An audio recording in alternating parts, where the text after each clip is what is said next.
Back to my channel. എല്ലാവരും സുഖമായിട്ടിരിക്കുന്നു എന്ന് വിശ്വസിക്കുന്നു.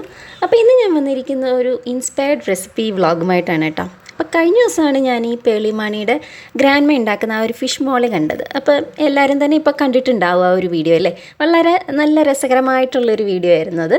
അപ്പോൾ കൊള്ളാല പരിപാടി എന്ന് ട്രൈ ചെയ്ത് നോക്കാമെന്ന് എനിക്ക് തോന്നി. പക്ഷേ ഇതിലൊരു ട്വിസ്റ്റ് ഉണ്ട്. ഞങ്ങൾ വെജിറ്റേറിയൻസ് ആണ്. അപ്പോൾ പിന്നെ ഫിഷ് ഇല്ലാതെ എങ്ങനെയാണ് ചെയ്യാമെന്നുള്ള ഒരു ചിന്തയിൽ എന്തായാലും ഫിഷ് ഇല്ലാത്തൊരു ഫിഷ് മോളി ചെയ്യാമെന്ന് ഞാൻ വിചാരിച്ചു. അപ്പോൾ അതെങ്ങനെയാണ് ഞാൻ ചെയ്തിരിക്കുന്നതെന്ന് നമുക്കൊന്ന് കണ്ടു നോക്കാം. അപ്പോൾ അതിനായിട്ട് അതിൽ പറഞ്ഞ പോലെ തന്നെ സവാളയും ക്യാപ്സിക്കവും തക്കാളിയും ഒക്കെ ഇങ്ങനെ വലിയ കഷ്ണങ്ങളായിട്ട് അരിഞ്ഞെടുത്തിട്ടുണ്ട്. പിന്നെ ഇഞ്ചിയും വെളുത്തുള്ളി ഇങ്ങനെ നീളത്തിൽ അരിഞ്ഞിട്ടുണ്ട്. പിന്നെ ഒരു പച്ചമുളക്. പിന്നെ ഞാൻ എടുത്തിരിക്കുന്നത് തേങ്ങാപ്പാലാണ്. രണ്ടാം പാലും ഒന്നാം പാലുമായിട്ട് ഇങ്ങനെ വേർതിരിച്ചെടുത്ത് വെച്ചിട്ടുണ്ട്. അപ്പോൾ അത്രയേ ഉള്ളൂ. ഇനി നമുക്കിത് എങ്ങനെയാണ് ചെയ്യുന്നതെന്ന് നോക്കാം.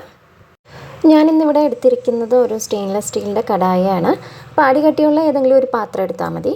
പിന്നെ ഇനി നമുക്കിതിലേക്ക് ആദ്യം തന്നെ വെളിച്ചെണ്ണയാണ് ഒഴിക്കുന്നത്. കുറച്ച് വെളിച്ചെണ്ണ ഒഴിക്കാം. അതിലേക്ക് ആവശ്യത്തിന് കടുകിട്ട് കൊടുക്കുക.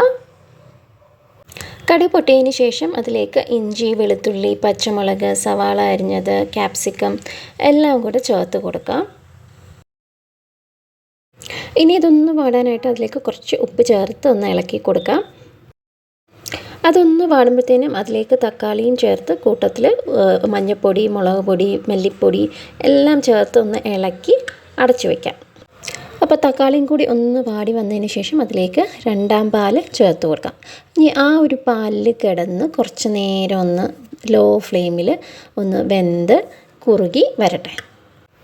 അപ്പോൾ ഇപ്പോൾ നന്നായിട്ടൊന്ന് കുറുകി വന്നിട്ടുണ്ട്. കഷ്ണങ്ങളൊന്നും അധികം വെന്തുടഞ്ഞ് പോയിട്ടില്ല. നമ്മളതുകൊണ്ട് അധികമായിട്ട് ഇളക്കണ്ട.